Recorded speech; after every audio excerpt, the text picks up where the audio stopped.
अस्सलाम वालेकुम नाज़रीन, मैं हूं उनसा कियानी और आज मेरे साथ मौजूद है ज़मीर अकरम साहब जो कि फॉर्मर एम्बेसडर हैं और यूएन के परमानेंट रिप्रेजेंटेटिव हैं। Thank you so much sir आपके टाइम का।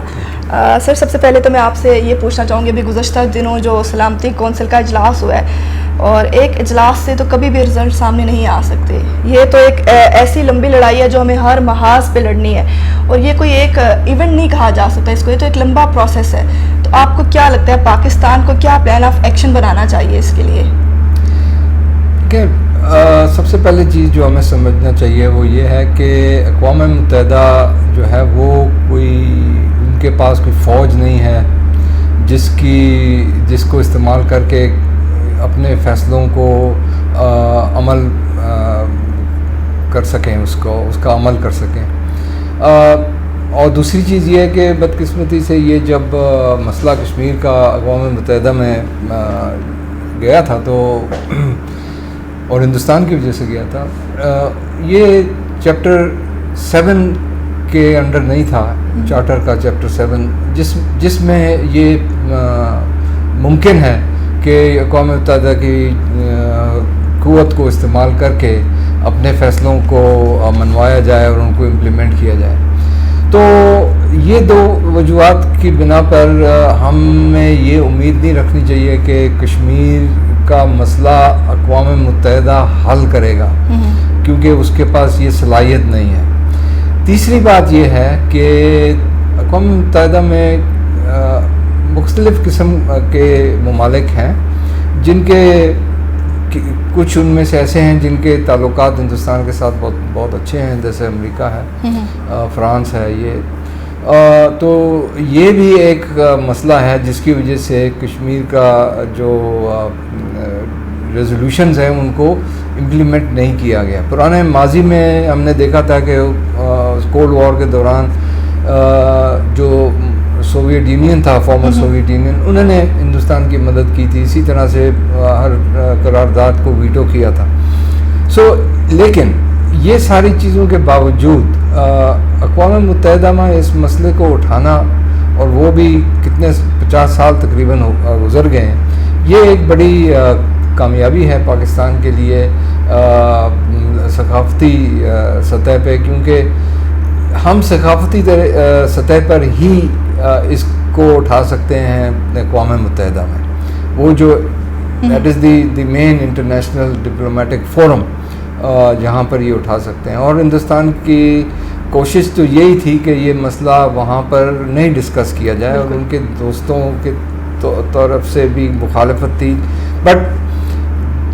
ये मेरा ख्याल है कि हमारे लिए बहुत बड़ी कामयाबी है कि हमने ये मसला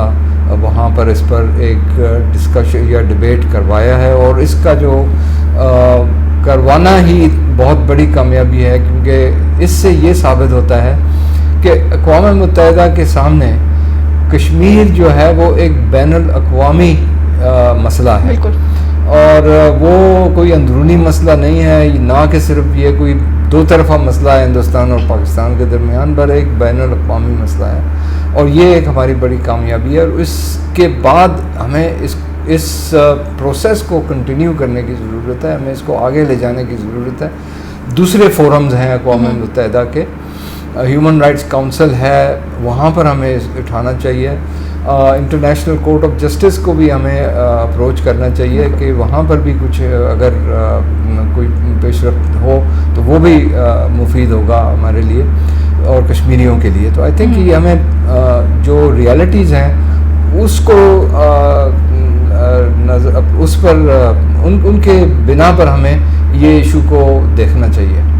सर आपको क्या लगता है आइंदा आने वाले दिनों में हमारी सफारती, सियासी और कानूनी हिकमत अमली क्या होनी चाहिए? जैसे मैंने अभी आपसे अर्ज़ किया कि हमें अक़वाम मुत्तहिदा में और उसके जो दूसरे ऑर्गन्स हैं, उसके ह्यूमन राइट्स काउंसिल है, ICJ है, दूसरी हर जगह हमें इस मसले को उठाना चाहिए, और हमारा मकसद ये होना चाहिए कि इंटरनेशनल लेवल पे कश्मीर की सिचुएशन के बारे में अवेयरनेस हमने बढ़ानी है, और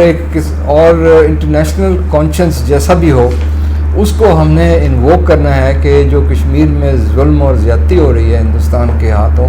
उसको ख़त्म किया जाए सबसे पहले, और दूसरा फिर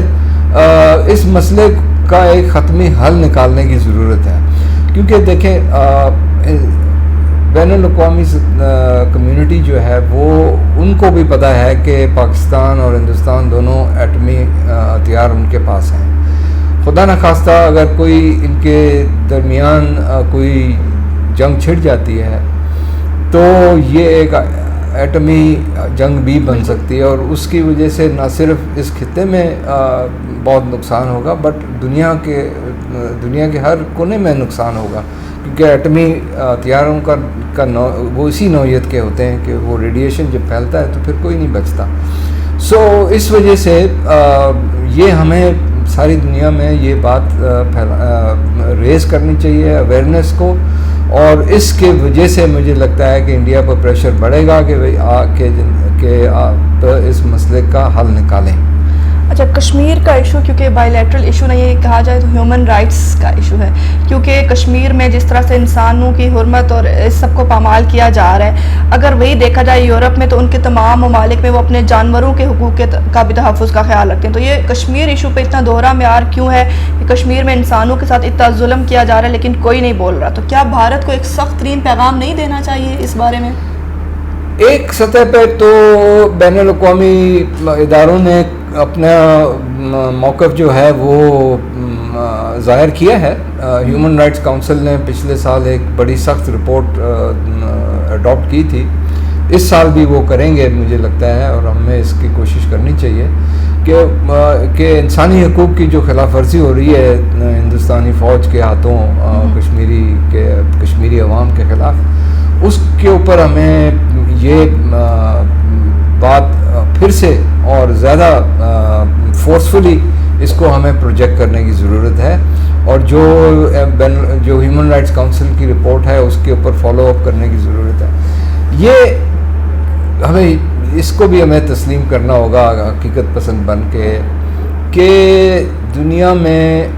डबल स्टैंडर्ड्स होती हैं, ठीक है, और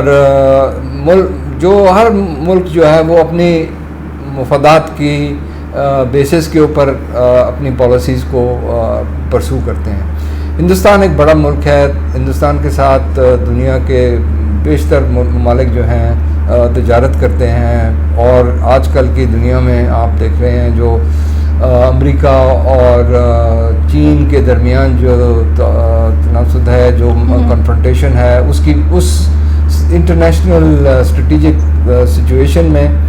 हिंदुस्तान अमेरिका का एक पार्टनर है, स्ट्रेटिजिक एलाय है, तो उसकी वजह से वो अमेरिका भी हिंदुस्तान के ख़िलाफ़ इक़दाम करने से गुरेज करेगा। सो ये सारी चीज़ें हमें अपने तस्लीम करनी चाहिए, और इसके बावजूद हमें कोशिश करनी चाहिए कि हम इस चीज़ को और ज़्यादा दुनिया में प्रोजेक्ट करें कश्मीर के इंसानी हकूक़ की खिलाफ वर्जी से। भारतीय जो जंगी जुनून है वो तो थमने का नाम ही नहीं ले रहा। भारतीय वज़ीर दिफा ने अपने एटमी हमले में पहल ना करने वाली पॉलिसी को भी चेंज करने का कह दिया। तो क्या ये जाहिर नहीं करता कि भारत में कितनी ज़्यादा फ्रस्ट्रेशन देखने में आ रही है, और उसके साथ साथ एक एटमी जो है ना एटमी ममालिक जिसके पास एटमी कुव्वत हो, तो क्या वो इतनी गैर जिम्मेदाराना बात कर सकते हैं? ज़रूर है कि वो कर सकता है, और इसी वजह से उन्होंने किया है कि ये बात उनके ये जो है राजनाथ सिंह साहब जो उनके वज़ीर दिफा हैं, लेकिन हमें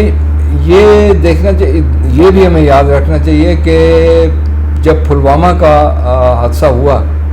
और उसके बाद जो हिंदुस्तान की हुकूमत की जो हिकमत अमली थी,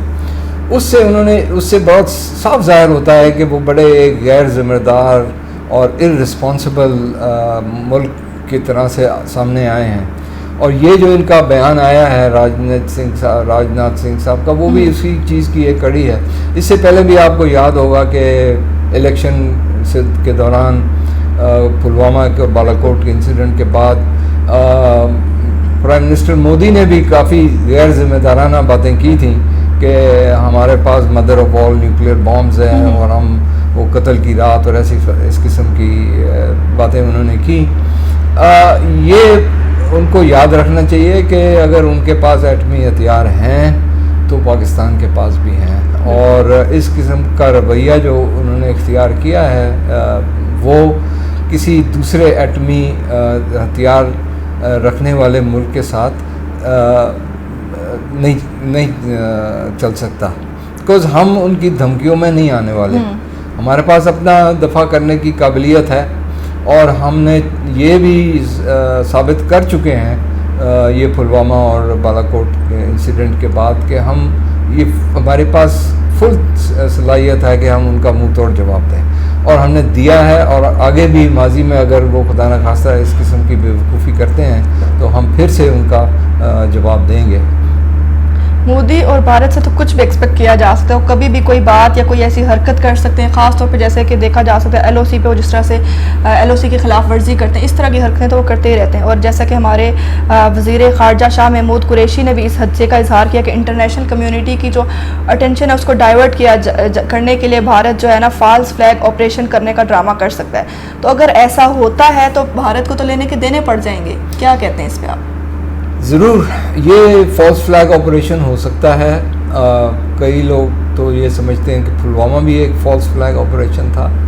और ये आगे जाके कर सकते हैं फॉल्स फ्लैग। अगर फॉल्स फ्लैग ऑपरेशन ना भी हो, जिस किस्म का वो जुल्म कर रहे हैं कश्मीर में, उसके जवाब में कश्मीरी चुप तो नहीं बैठे रहेंगे, वो भी उसका जवाब देंगे। और खुदा न खास्ता आगे जाके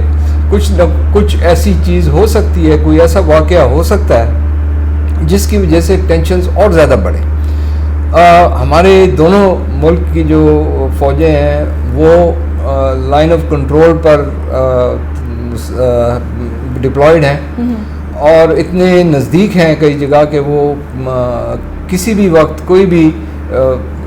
बेशक अगर कभी फॉल्स कोई ऑपरेशन हो जाए या कोई मिस्टेक हो जाए किस तरह की भी, उससे फ्लेयर अप हो सकता है। तो ये एक बड़ी नाजुक सूरत हाल है जिसमें हिंदुस्तान की हुकूमत को ज़िम्मेदारी से अमल करना होगा। लेकिन जिस तरह से प्राइम मिनिस्टर साहब ने अभी हाल ही में जिक्र किया कि हम क्या एक्सपेक्ट करते, इंटरनेशनल कम्युनिटी जो है वो एक फैशिस्ट और रेसिस्ट हिंदू शोविनिस्ट हुकूमत जो मोदी की हुकूमत है, उससे कोई रिस्पॉन्सिबल बिहेवियर एक्सपेक्ट हम नहीं कर सकते हैं। तो ये एक बहुत ही ख़तरनाक मौका है, ख़तरनाक मोड़ पर हम खड़े हैं। और मेरा ख़्याल है कि बैनुल-अक़वामी सतह पर भी लोगों को ये समझ है कि ये सूरत हाल हाथ से निकल सकती है, और यहाँ हिंदुस्तान और पाकिस्तान के दरमियान जंग भी हो सकती है।